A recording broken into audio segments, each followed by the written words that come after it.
When I heard that Disney had slated a release for Inside Out 2, I was admittedly excited. I think Pixar, for the most part, is the pinnacle of the plethora of studios under the Disney umbrella. Had they had some misses like Cars, The Good Dinosaur, or Lightyear? Sure, every studio has their black marks. But since 1995, Pixar has continued to prove that they are the gold standard of 3D animation in the world of cinema. And while they have promised to deliver more original content and push their focus away from the prequel and sequel strategy, I didn't mind the idea of continuing the story of Inside Out. The original film was so unique, emotional, and relatable that I was excited to see the story continue further. Not to mention the fact that our main character, Riley, is a young girl coming into her teenage years, which opens up a world of possibilities through following her journey through life and the ways in which her emotions deal with all of the aspects of it. Like, subscribe, comment down below, and tell a friend if you haven't. If you're new here, check out the rest of the channel and let me know what you think. Let's dive into Inside Out 2.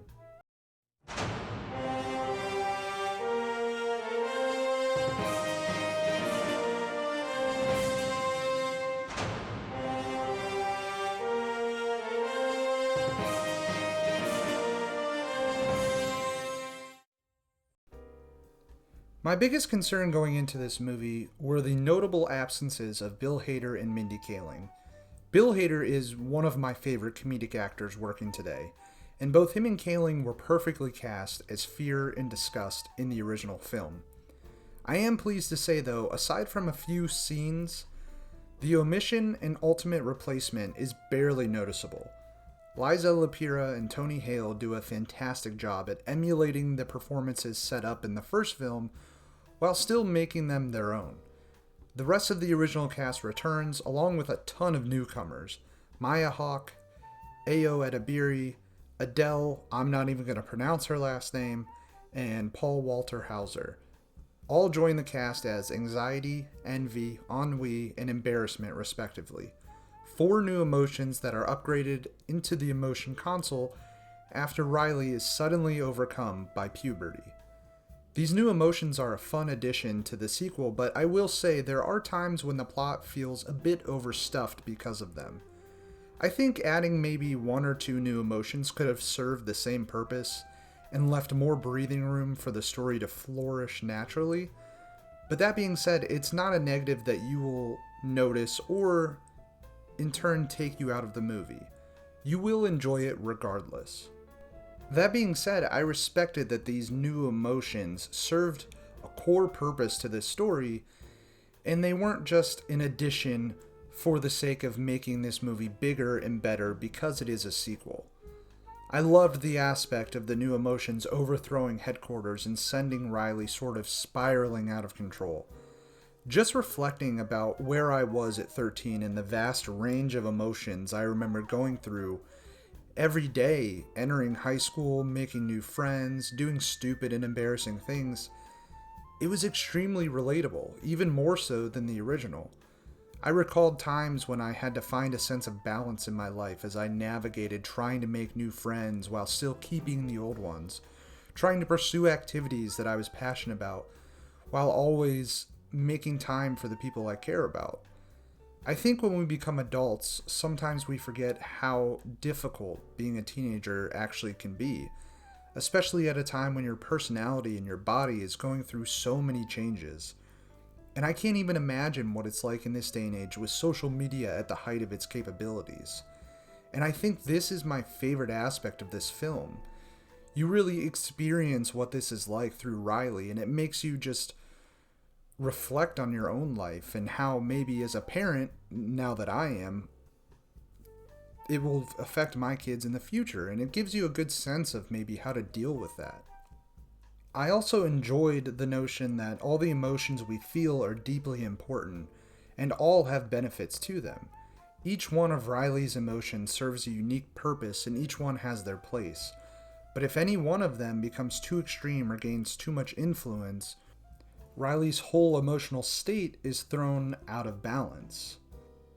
And I think that's something that all of us are familiar with. This is something Joy and Anxiety realize simultaneously towards the conclusion of this film, as they decide to create a new sense of self that allows for all of Riley's distinct emotions to cooperate and prosper together, which in turn allows Riley to harness her emotions and control them.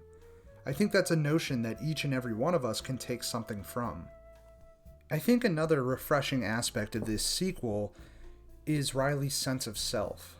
We get an idea from Joy about how Riley's choices and her emotions and all of her interests, they all coalesce into threads that create values and beliefs that Riley holds dear to her.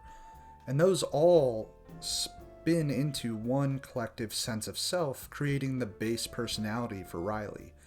And I think that's a very interesting way to look at how people's personal feelings towards things develop into these value systems that all of us hold so close to our heart, and in turn create the kind of people that we grow into and the kind of people that we want to be ultimately.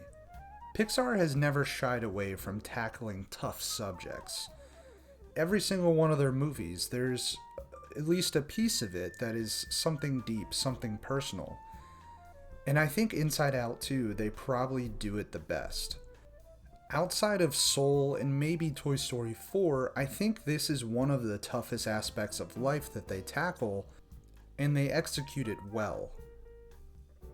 Inside Out 2 serves as an excellent and emotionally compelling follow-up to the original. Even with two missing original cast members, this voice cast still excels. The comedy is as good as the first and runs perfectly parallel with the serious portions of this movie. The new cast, while maybe a little too expansive, does a great job. Namely Maya Hawke as Anxiety. She is fantastic, and she serves as an interesting and hilarious foil to Amy Poehler's Joy. I enjoyed this film, and I think it's safe to say that it's the best Pixar sequel since Toy Story 2. I'm all for Pixar moving in a new direction as they contemplate new and unique ideas. However, if they choose not to abandon sequels altogether and continue to produce follow-ups of this quality, then you won't hear any complaints from me.